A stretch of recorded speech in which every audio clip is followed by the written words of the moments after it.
Hey everyone, so today we are talking about our last composer of the week for the year. I'm super sad that we don't get to do these videos anymore, but we've got some really great music attached with this composer. This is going to be Richard Wagner, or really in German, it's Richard Wagner. It's typically how we say his name. Wagner's got some amazing music connected to him, so I'm really excited. He was born in 1813 in Germany, kind of putting him pretty square at the middle of the Romantic era, so he's another great Romantic composer. His father died when he was only 6 months old, but his mother remarried pretty quickly, and his stepfather was very into theater and just music productions in general, and he passed that on to Richard. Wagner, through his early years when he was learning to play the piano, actually really struggled with all of the technical stuff and the exercises, and he really just preferred to go and listen to a song and then sit down and figure out how to play it. He didn't really like learning extensive techniques or learning how to read the music. He was just like, I just want to make pretty sounds, which kind of makes sense. I get that. But it's just interesting to find a composer who, I think thinks a lot like we do today. In his adult life, Wagner made really awful decisions. His life was kind of this cycle of going to a new place, making a bunch of bad decisions with offending and hurting people and mismanaging his money, and then having to leave. So he married a woman that he just kind of continually fought with. He mismanaged his money and was always running from creditors who were trying to get him to pay his bills. And eventually he was exiled from Germany because he was involved in a political uprising. And so he went to Switzerland for about 12 years. When he was in that first exile in Switzerland, he made really great strides with his operas. So when we talk about kind of the new ideas that Wagner had, a lot of them came from that time in Switzerland. And then while he was in Switzerland, he was just constantly fighting with his wife, and eventually he left Switzerland to leave her. She went back to Germany, and he went to Venice in Italy, and then eventually went to Paris. In 1864, the new king of Bavaria, which is a part of Germany, which Wagner was barely able to come back to at the time. He loved Wagner's music, he loved Wagner as a person, and he invited Wagner to his court and settled all of his debts and gave him a great amount of financial support. He was bound and determined to kind of fix all of Wagner's mistakes.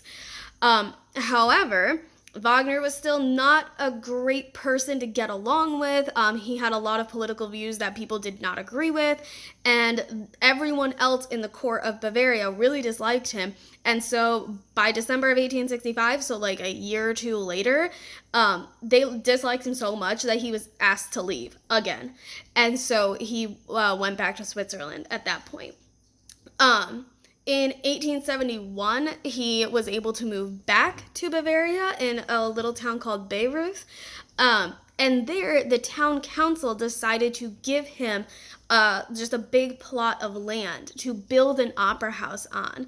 And so, and it was all under the direction of Wagner himself. Like, it was his opera house, which was kind of unheard of at the time. The premieres and the festivals and everything, it was all delayed because of issues with money. Eventually, that king of Bavaria said he wasn't going to help, and then he did. Like, it was really complicated. But eventually, it was completed in 1875. The opera house was completed in 1875. And Wagner and his new family moved in there about a year before in 1874. His first wife had passed away.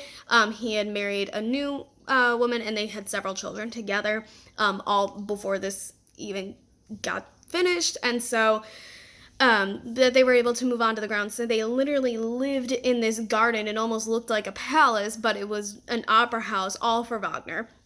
And it was all to premiere his works, and they would hold festivals to premiere his works. So there's an annual Bayreuth festival where they perform Wagner's works. And again, these were delayed, but the first Bayreuth Festival did happen in 1876. It was super successful by everybody else's opinion. There were critics there who loved his music. There were international noblemen and kings and queens who loved his music. And Wagner, on the other hand, was not satisfied at all. He did not think that it was a success. He was not happy with the performances, and that was kind of true through all of Wagner's career. Every single time a piece of his music got performed, people generally really liked it, and Wagner was like, so-and-so performer messed up my line. Like, nobody was good enough to perform his music, which is, again, part of why Wagner was really not just a likable person. During the last 4 years of his life, though, he was increasingly ill, and he was traveling kind of back and forth between Beirut and Germany and Venice and Italy just to seek medical treatment. He was still composing at this time. He worked on one major opera, which we'll talk about later. But he started writing articles and pamphlets that were all political in nature, and they were considered pretty racist and very offensive to the Jewish people. So by this point, Wagner was just not a very well-liked person, and even today, people really wonder if we should be performing Wagner's music at all. He was not a kind person. He did not see everyone as being human. And it's a question mark about whether we should be performing his music at all. But I think one thing we can't get away from is that Wagner was a very talented musician.